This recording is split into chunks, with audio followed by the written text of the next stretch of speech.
डालूंगा। जरूर जरूर। मैं कविता पढ़ने से पहले अपना भूमिका बनाना चाहता हूँ कि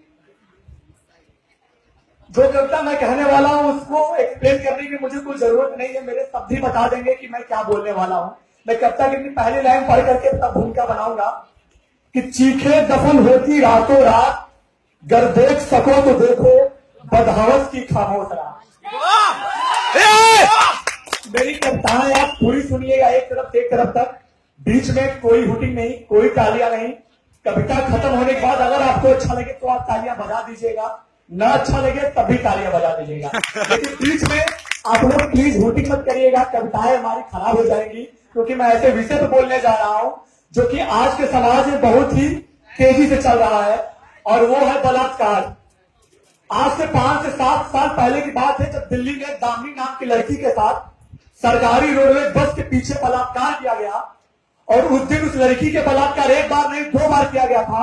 एक बार उसके बस में, और उस समय जब उसको 12 बजे रात किसी दिल्ली के सड़कों पर फेंक दिया गया था, तब हम जैसे ही युवा बैठकर देखते रहे।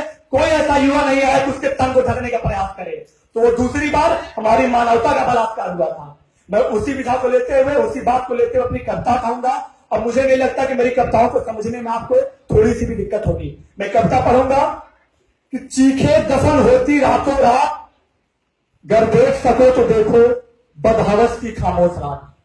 अरमानों को दबे पांव चलाना सीखा, चुपके चुपके दियों को बुझाना सीखा, और ये तालीम उजाड़ दी घरों को रातों रात, गर देख सको तो देखो बदहवस की खामोश रात।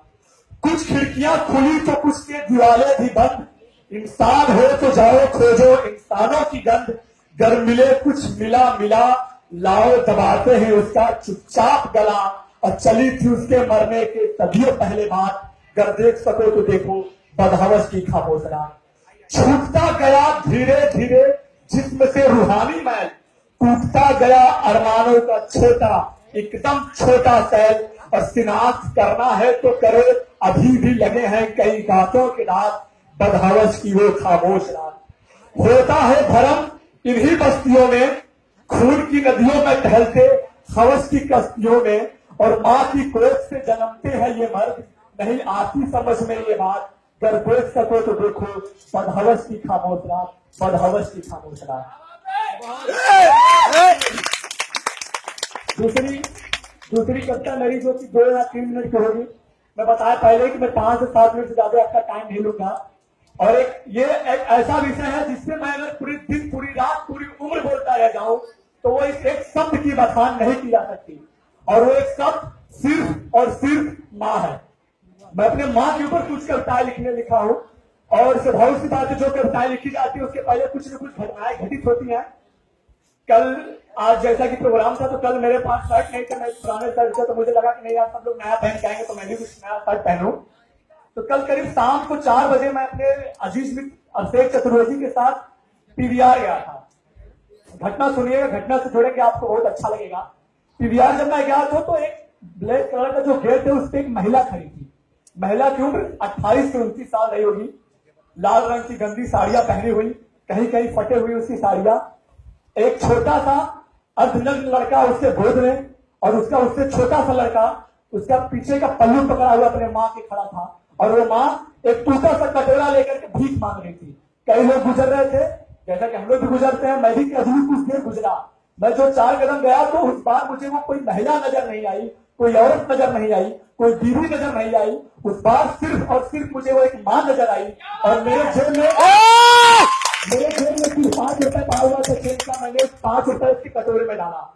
जैसे ही मैंने उसके कटोरे में 5 रुपए डाला, वो दुक्कर के दुकान पे गई जहां पे चाय वाला बिस्किट बेच रहा था। उसने 5 रुपए से 2 बिस्किटें खरीदी, एक अपने छोटे लड़के को दी, एक अपने बड़े लड़के को दी। उसके बाद वो कटोरा लेकर दूसरे गेट पर जाके खड़ी हो गई। तो मुझे लगा कि नहीं, अगर मैं आज कोई विधा लिखूंगा तो उससे सबसे अच्छी कोई विधा होगी तो यही विधा होगी कि अपने माँ के ऊपर लिखूं। तो माँ की कविता मैं पढ़ूंगा और उस माँ से आप जुड़िएगा। 2 मिनट लगेगा मैक्सिमम।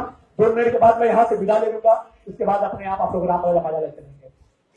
मैं कविता पढ़ूंगा कि कभी कभी घर के किसी कोने में, कभी कामों के कोने में, मैं सुनता भी नहीं तो क्यों वो चुपचाप कहती है, ये माँ है जो आंगन में अकेले कहती है। छुआ छुपा लेती है चादर से मेरे रुखसार को हरदम, लगाती रोज है टीका मेरे सुखसार पर हरदम। बंधा हूँ आज बोझों से कई बंधन भी रखता हूँ, निकलता हूँ जब कभी मैं वो खिड़की से ही तकती है। ये माँ है जो आंगन में अकेले टहलती है। दिया है वक्त भी कम मैंने उसे यूं प्रेम करने का, वो बस माथे को छू करके मचलती है सिमटती है। बनी है धूप की छाया कभी बारिश जो भी हो, बिलखती है तड़पती है मगर कुछ कह नहीं सकती। ये माँ है जो आंगन में अकेले टहलती है। मैं अकेले पढ़ूंगा कि सभी के राग फीके हैं, सभी संगीत धूमिल है, कभी चुपके से मेरी माँ जो चूड़ी पहनती है। मैं रोता हूँ तो रोती है, मैं हंसता हूँ तो हंसती है। ये माँ है जो आंगन में अकेले टहलती है। ये माँ है जो आंगन। इसी के साथ मैं वाणी को दिखाऊंगा।